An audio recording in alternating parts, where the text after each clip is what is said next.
Hallo ihr Lieben, ich habe für euch in diesem Video eine ganz einfache, leckere Erdbeer-Schokotorte, die jedem schmecken wird. Ich wünsche euch jetzt erstmal viel Spaß beim Zuschauen. Als erstes mache ich einen Schoko-Biskuitboden und dazu brauche ich einmal 5 Eier. Die Eier sind bei mir wie immer auf Zimmertemperatur.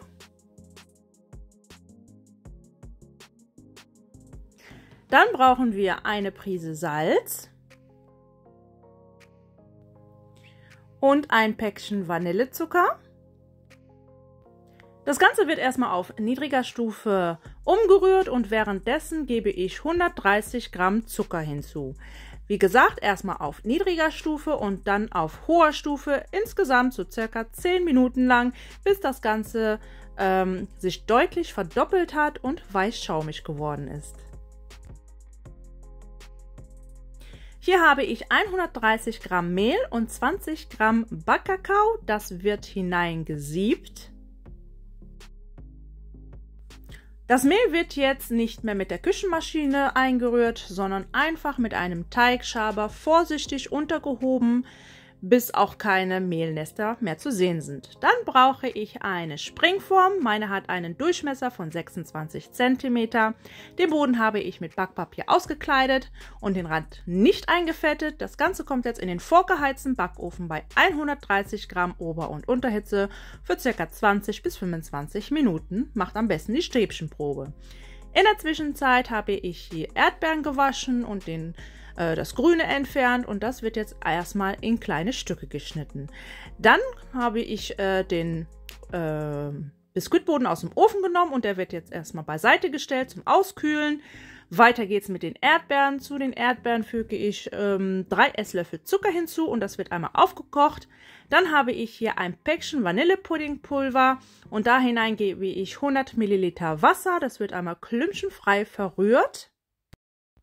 Nachdem die Erdbeeren so circa 5 bis 10 Minuten am Kochen waren, sieht das Ganze dann so aus und da hinein gebe ich jetzt das Vanillepuddingpulver hinzu, das ich vorher mit 100 Milliliter Milch verrührt habe. Das kommt jetzt wieder auf den Herd, bis es angedickt ist. Das dauert eigentlich nur so eine Minute, nicht mal eine Minute, vielleicht auch 30 Sekunden und das lassen wir jetzt mal kurz beiseite zum Auskühlen. In der Zwischenzeit habe ich mir meinen Biskuitboden einmal waagerecht in der Mitte durchgeschnitten und dann einmal auf den ersten Boden kommt jetzt die Erdbeerfüllung. Also die ist bei mir nicht komplett ausgekühlt, man sieht es dampft noch.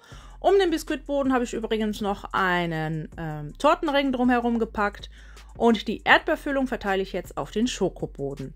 Die Erdbeerfüllung bitte nicht ganz nah am Rand füllen. Lasst euch so circa 2-3 cm frei, so dass es später nicht rausquillt.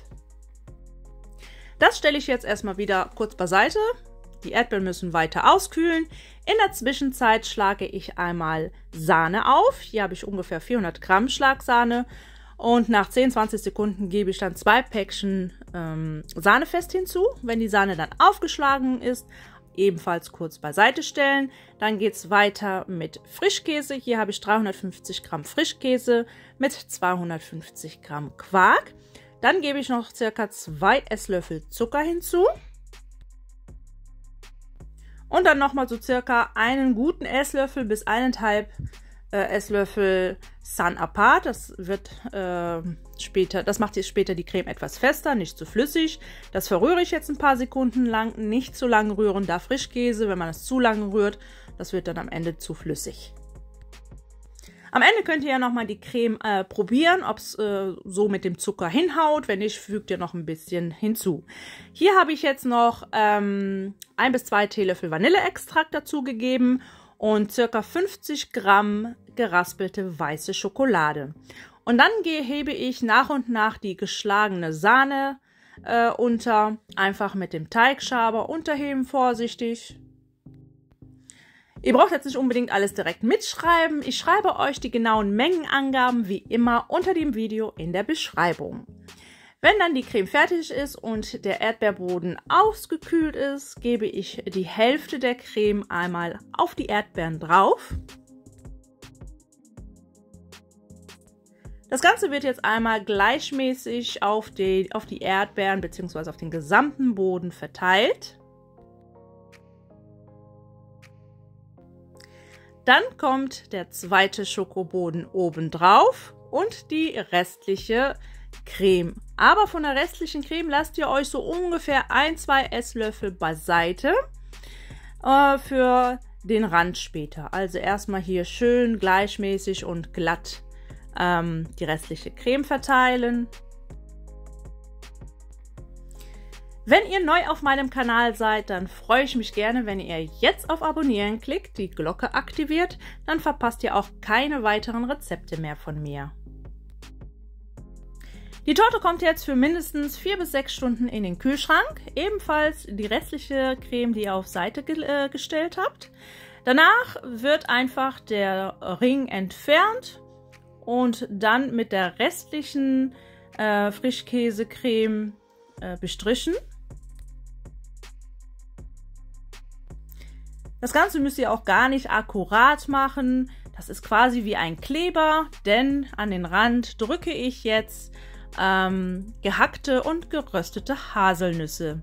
Ihr könnt auch gehackte Mandeln nehmen oder ihr könnt aber auch weiße Schokoraspeln an den Rand geben. Gehobelte Mandeln, was ihr gerade da habt, beziehungsweise wo euch gerade nach ist. Wenn ihr so eine Teigkarte habt, könnt ihr dieses gerne zur Hilfe nehmen. Einfach damit die gehackten Haselnüsse an den Rand kleben. Für den oberen Teil habe ich jetzt nochmal 50 Gramm geraspelte Schokolade in Weiß und dann hatte ich noch ein paar Erdbeeren über und dann einfach damit zu Ende dekoriert. Ohne viel Aufwand habt ihr eine super leckere Erdbeertorte mit Schokoladenböden und das erste Stück geht natürlich wie immer an euch.